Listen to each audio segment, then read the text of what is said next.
What is firearm?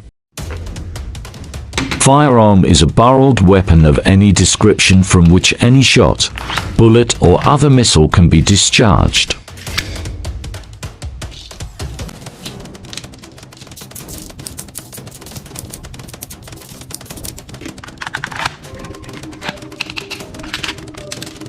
Firearms that you can legally buy in the Philippines under Republic Act 101,591. Magdi-discuss tayo today kung ano ba yung mga different types ng mga firearms na pwede nating mabili legally dito sa Pilipinas under Republic Act 10591. Okay? So, dito sa Pilipinas, alam naman natin lahat, wala po tayong Second Amendment dito. Ang Philippine Firearm Ownership ay under ng Republic Act 10591. So, bago ka bumili ng firearm, kailangan mo muna ng isa nito. Alright, so this is a license to own and possess firearm. This one is a Type 3 license to own and possess firearms. So, once na meron ka na nito, ang susunod mo nang gagawin ay bumili ng firearm. And once you buy your firearm, magkakaroon ka ng isang ganito. This is a firearm registration card. So, kung kailangan mo ng license to own and possess firearm para bumili ng isang baril or more, kakailanganin mo naman nito para bumili ng ammunition para sa iyong baril. Okay? So, itong dalawa na to, importante ito. Okay? So, just as a disclaimer, all of the firearms that you will see are licensed. So, lisensyado naman po lahat ito ng mga baril na to. Alright, so the first type of firearm na pwede mong mabili under Republic Act 10591 ay ang pistol. Okay, there you go. So, this is an FNP 45 pistol. So just a safety check. As you can see, there you go. Physical check. No ammunition in there. Okay? FNP 45. So pistol ang unang type ng firearm na pwede mong pagmamayari sa Pilipinas. Revolvers are also allowed here in the Philippines. So kahit anong pistol, kahit anong revolver, kahit type 1 license lang, pwede na yon. Now, there are different types of firearms licenses. We won't discuss it in this video, but suffice to say, most of the people who get firearms licenses buy a pistol. Okay? So, there you go. Pistol. Unang type ng firearm. Just to decock. Alright, pistol.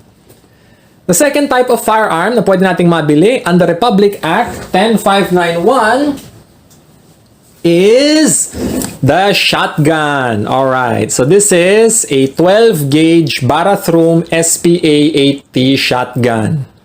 Alright, so as you can see, maliit lang siya na shotgun, ano? Alright, so 12 gauge. So 12 gauge shotguns, kahit yung mga... There are other types of shotguns na pwede mong mabili under Republic Act 10591. I won't go through all of the details. Pero suffice to say, it's a pump action shotgun. And semi-auto shotguns are also allowed. Just wag lang yung mga fully automatic shotguns gaya ng AS-12, you know, mga select fire shotguns. So just to check kung pwede siya, safety check, as you can see, no rounds in the chamber, physical check, you can see the chamber there, it's empty, the gun is safe. Alright, so shotgun, second type of firearm that you can own under Republic Act 10591, pump action and semi-auto shotguns. So let me just arrange that here. Okay. Next type of weapon under Republic Act 10591 na pwede nating mapagmamayari, and I'm sure a lot of Filipinos are gonna get one of these. This is the pistol caliber carbine. Okay? So this one, Shooters X9 Tactical. So this is a semi-auto pistol caliber carbine that fires 9mm rounds. Okay? So there you go. Pistol caliber carbine. Semi-auto only. Okay? So as you can see over here, weapon is in safe. But just to be sure, check lang natin. Okay? Safety check. As you can see, there you go. No rounds in the chamber. Okay? Physical check. No rounds in the chamber.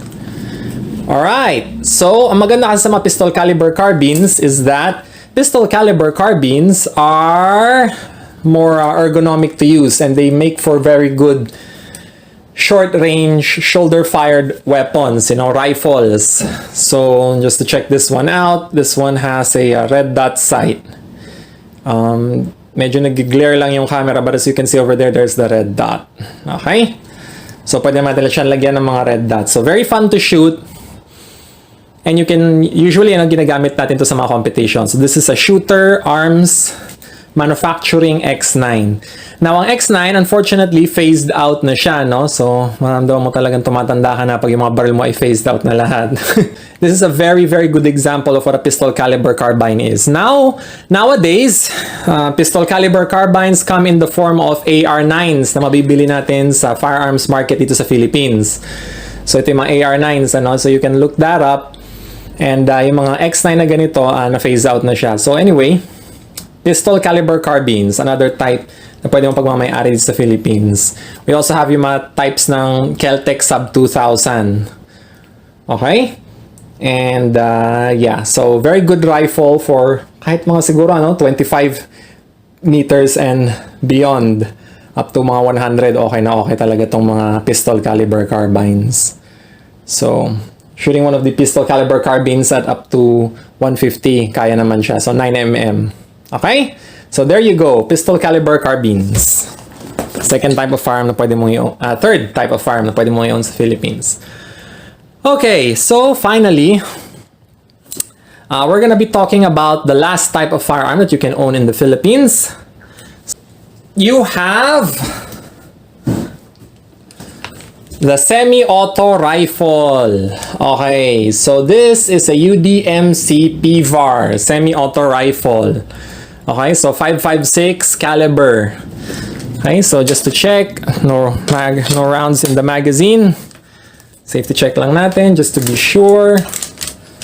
And there you go. As you can see there, no rounds in the chamber. So just to put that back. Okay, so there you go. 5.56 semi-auto rifles and 7.62 rifles. Now, unfortunately, because of the Marawi siege, the PNP FEO banned the sale of 5.56 and 7.62 semi-auto rifles dito sa Philippines, dahil nga sa Marawi siege. So that was back in 2017. So under Republic Act 10591, you could buy these rifles up until 2017, but now only law enforcement can buy them. So this is a semi-auto rifle, as you can see. All of these firearms under Republic Act 10591 cannot be full auto. You could only have them in up to semi-auto format. So isang kilibit, isang tutok. Yun ang ibig sabihin ng semi-auto. Pag sinabi nating full auto or select fire, meron pa tayong third position dito, which is isang kilibit mo, you just squeeze the trigger and the gun will continuously fire until all magazine rounds in the magazine have been discharged. So yan. So 5.56 rifles. Actually, kahit yung mga 7.62 dati pwede pa. Mga 7.62 bolt action rifles gaya ng Remington 700 and AR-10 style rifles from UDMC and other manufacturers, pwede ka pa dito sa Pilipinas. But because of the Marawi siege, hindi na siya pwede. Okay? So hopefully, malift nila yung ban na yon. Alright, so that pretty much sums it up kung ano yung mga different types of firearms na pwede natin mapagmamayari dito sa Philippines. So just to recap, we have our basic pistols, you have your shotguns, you have your pistol caliber carbines and semi-automatic, and you have your 5.56 and 7.62 rifles in semi-automatic, but these are temporarily banned.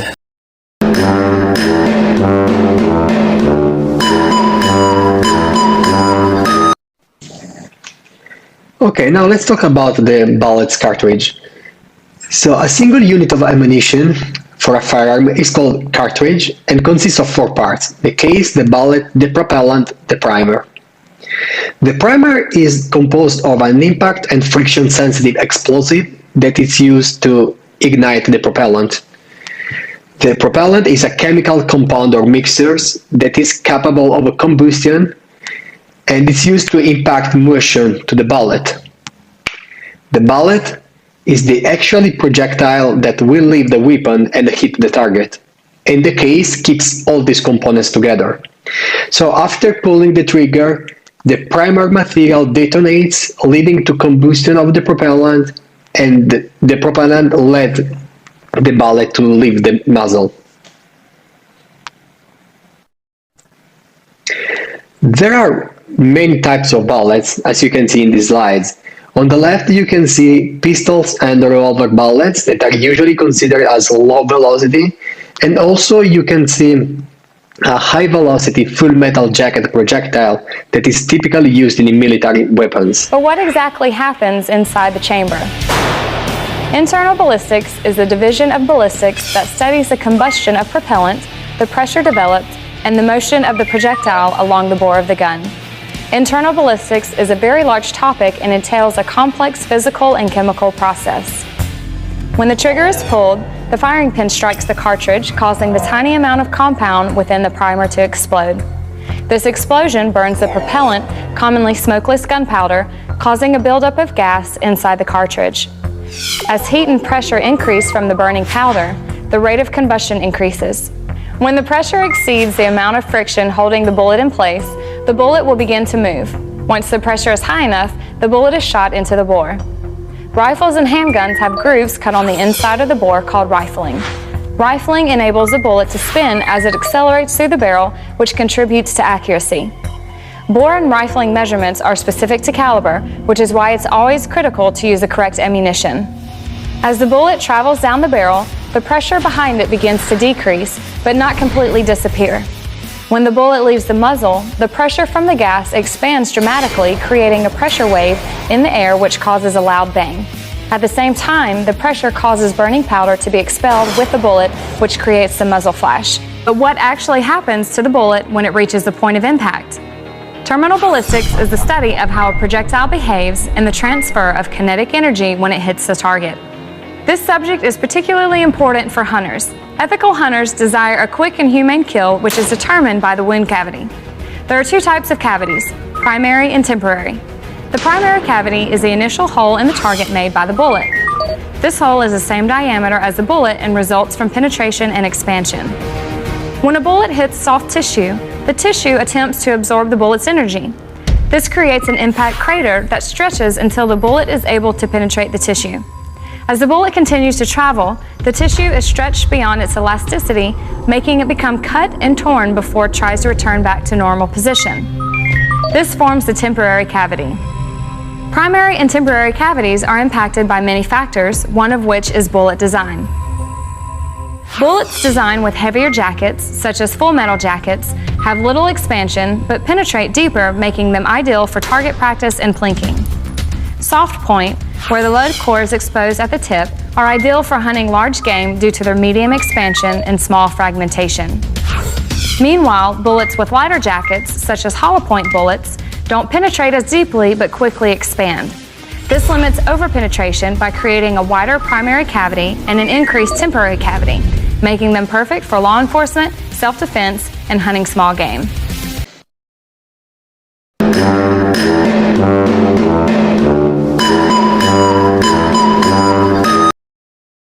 What are the examples of gunshot wounds?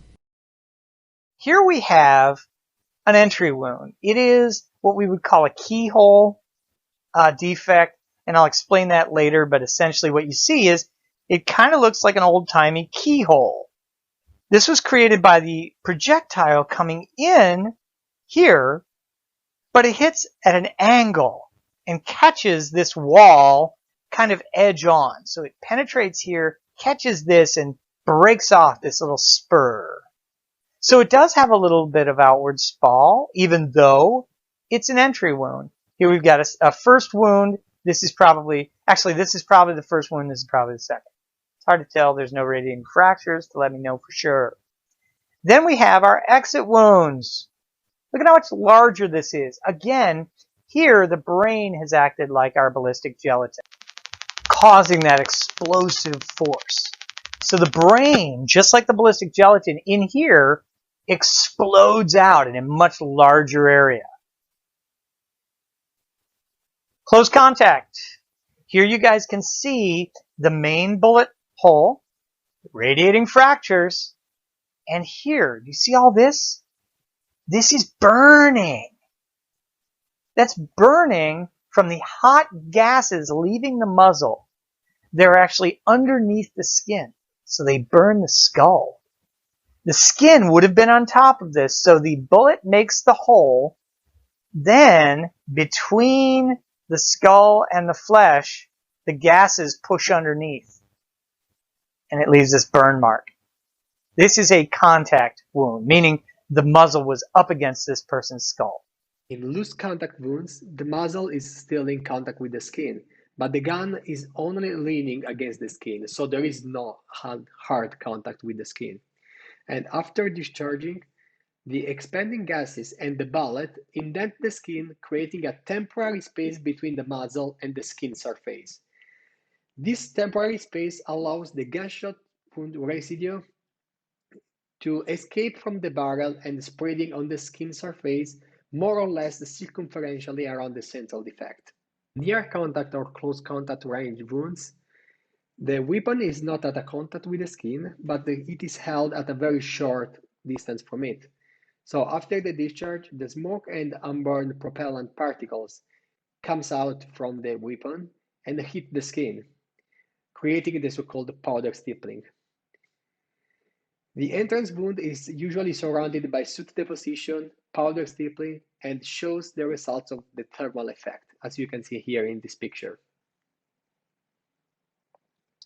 In intermediate range wounds, increasing the distance of discharge will increase the extension, the soot deposition, and powder stippling that will affect a larger skin area, but also will show a lower density pattern compared to the contact and near contact range wounds.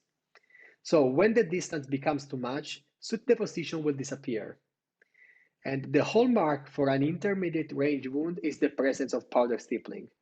It consists just of a red to orange or brownish punctate abrasions surrounding the entrance wounds as a result of pieces of gunpowder that are expelled from the barrel and striking and debriding the skin. So the presence of true powder stippling is a sign of vitality, which means that the subject was still alive before being shot. The lesions produced by stippling cannot be washed off, and so you can differentiate them from the soot produced in a close range wounds. In distant range gunshot wounds, we can say that distant range is just a term that is classically used to describe a gunshot wounds that does not show any findings related to gunshot residue or any other secondary fire effects. So basically, there is no evidence of close contact or intermediate range of fire. Distant or indeterminate gunshot wounds result solely from the mechanical action of the bullet that is perforating the skin. There is no thermal effect, no contusion, no soot or stippling deposition surrounding the entrance wound. So this slide is just to summarize the main features of gunshot wounds of entrance at different ranges of fire. So please keep in mind that these numbers that you can see here in these slides are just orientative, and they are not absolute because they can vary due to numerous variables. It is very important to remember that every gunshot wound fatality is unique, since significant differences exist between different weapons as well as between various components of the same weapon, or maybe also between different ammunition fired from the same firearm.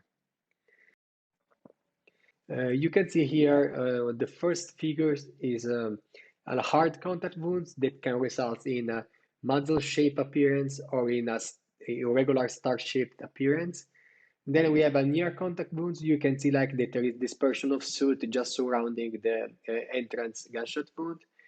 And intermediate gunshot wounds, you can see like some stippling and power tattooing around the gunshot wounds of entrance. And then we have a distant or indeterminate gunshot wounds in which there is just the main wounds without any kind of secondary thermal soot or stippling.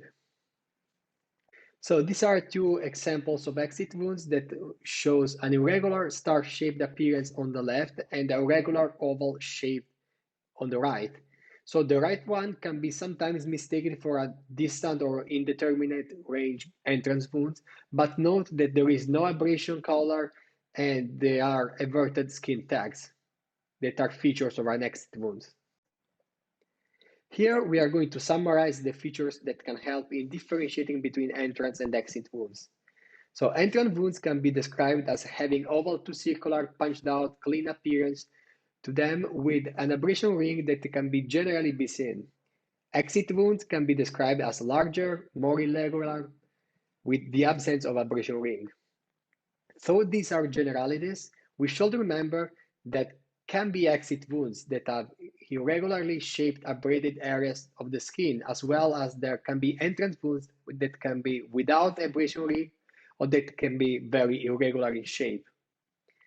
In atypical cases, dubs may arise in the discriminating between the entrance and the exit wounds, and examining the victim clothes can give a reliable information regarding the direction of fire. Moreover, postmortem radiography may be helpful to understand the bullet pathway, and they also provide clues to how bone or bullet fragments are distributed along the bullet pathways. So you can just differentiate an entrance from an exit based on the sides, the edges, the presence or absence of an abrasion color, the presence or absence of secondary effect of the discharge, and also the fat extrusion that is present in the exit wound and it's usually absent in the entrance wound. Ano yung mataas na tao na yun? Parang si Julius Bake siya. Gaga, hindi. Ang bata ng itsura. Yung mascot yun nung Cherry Fur. Effective talaga yun sa mga bata, no? Tignan mo, oh. Paano mo nasabi? Tignan mo kaya, mas matangkad na siya sa puno. Gaga, hindi naman yun yung mascot ng Cherry Fur. Babae yan, lalaki yun. Kung ka ba lalaki yan?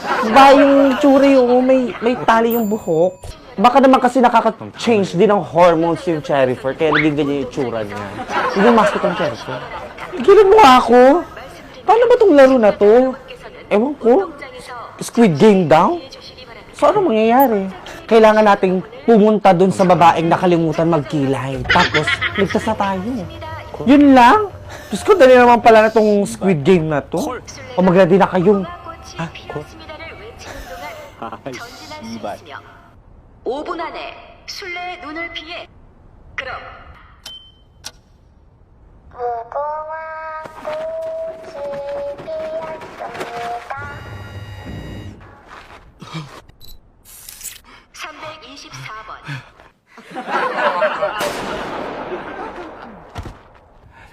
Ano yung tunog na yun, Marga? Wala, baka it's a sign na natalo na siya.